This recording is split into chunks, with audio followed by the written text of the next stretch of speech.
अंबादास दानवे यांनी सांगितलं, ठाकरे गटाचे खासदार शिंदेंच्या संपर्कात. आता संजय राऊतांच्या विधानाची चर्चा.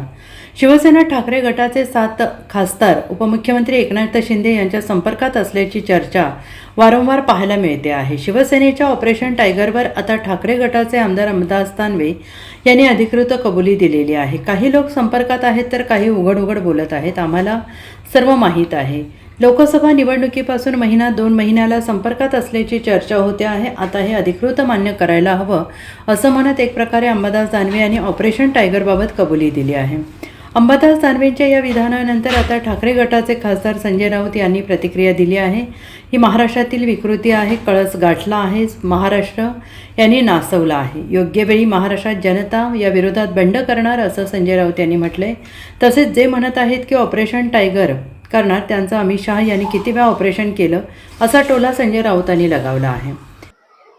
या अफवा आणि या बातम्या सतत उडवल्या जात असतात. कुठलं टायगर काय, कुठलं ऑपरेशन म्हणजे काय असतं ते पक्ष प्रवेश मोठ्या प्रमाणात असं आहे की मुळात जे म्हणतात आम्ही ऑपरेशन टायगर करणार, त्यांचं ऑपरेशन अमित शहाने 100 वेळा केलं. ते काय सरळ मार्गाने जन्माला आलेला गट आहे काय मेंढ्यांचा? अमित शहाचा पक्ष आहे ती काय शिवसेना आहे का? आणि विकृती आहे ही एक प्रकारची. पक्ष फोडणं, माणसं फोडणं, माणसं विकत घेणं ही एक प्रकारची विकृती आहे. आणि जेव्हापासून या महाराष्ट्रात मोदी शहांचं राज्य आलंय या देशात, तेव्हापासून राजकारणातल्या या विकृतीनं कळस गाठलेला आहे. महाराष्ट्रासारखं राज्य सुद्धा त्यांनी या संदर्भात पूर्णपणे नाचवलं. याचा अर्थ या गोष्टीला अंत नाही का? नक्कीच या गोष्टीला अंत आहे. योग्य वेळी महाराष्ट्रात आणि देशात सुद्धा या सगळ्या विकृती विरुद्ध जनता बंड करून रस्त्यावरती उतरल्याशिवाय राहणार नाही. एकनाथ शिंदेच्या माध्यमातून ऑपरेशन टायगर राबवलं जाते. काही खासदार दबक्या आवाजात म्हणतात की आमच्यावर प्रचंड दबाव आहे. एका खासदारामुळे त्यांचा जो 2/3 खासदारांचा जो आकडा आहे एकूणच शिवसेनेत तो अडकला अशी एक सांगतो, शिवसेनेमध्ये 9 खासदार आहेत. कोणता आकडा घेऊन बसतात मला माहित नाही. 7 आकडा त्यांच्या मनात असेल किंवा त्यांना एवढी दहशत निर्माण करायची, त्यांनी करावी ना. बघतो ना किती फुटतात त्या. कोणी फुटत नाहीये. निवडणुकीच्या निकालानंतर पहिल्या दिवसापासून ते राष्ट्रवादी काँग्रेस पक्ष आणि शिवसेना पक्ष फोडण्याच्या प्रयत्नामध्ये पुन्हा एकदा आहे. आणि त्यांच्या जीवनात तेच अंतिम ध्येय. बाकी महाराष्ट्रासाठी काही करावं, देशासाठी काही करावं या त्यांच्या भूमिका नाहीये.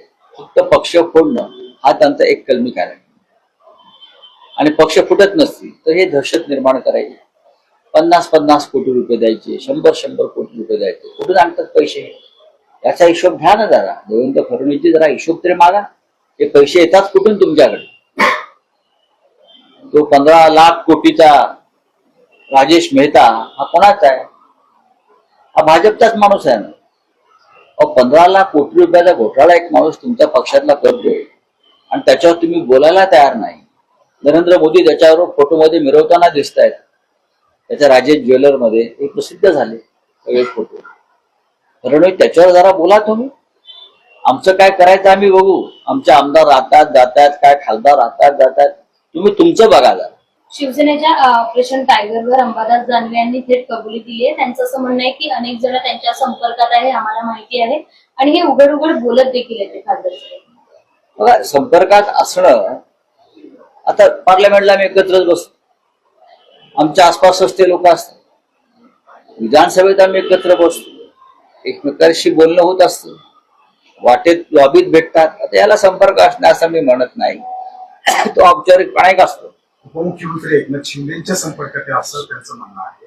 सातत्याने शिंदे दिल्लीला जात आहेत, त्यांच्याशी चर्चा लक्षात घ्या की शिंदे ऑपरेशन टायगर नावाची काही गोष्ट आहे का? असं काही सुरक्षेच्या टेबलावरती ऑलरेडी आलेलं आहे, त्यांना माहित नाही. तुम्ही शिंदेचा चेहरा बघा किती तणावाखाली असतो. त्यांना कधी हसताना पाहिलं का? काय कारण असं? ऑपरेशनला घेतलंय ना त्यांचं सुद्धा बॉडी. त्यांची बॉडी देवेंद्रजीने ऑपरेशनला घेतलेली आहे. त्यांचंच ऑपरेशन होईल एक दिवस. दुसऱ्यांचे ऑपरेशन कसले करत बसलाय? 2029 पर्यंत होईल का? हो सर, 2029 पर्यंत ऑपरेशन होईल त्यांचं. खरं ऑपरेशन सुरू झालंय माझ्या माहितीवर. Bureau report SPN Marathi, Mumbai.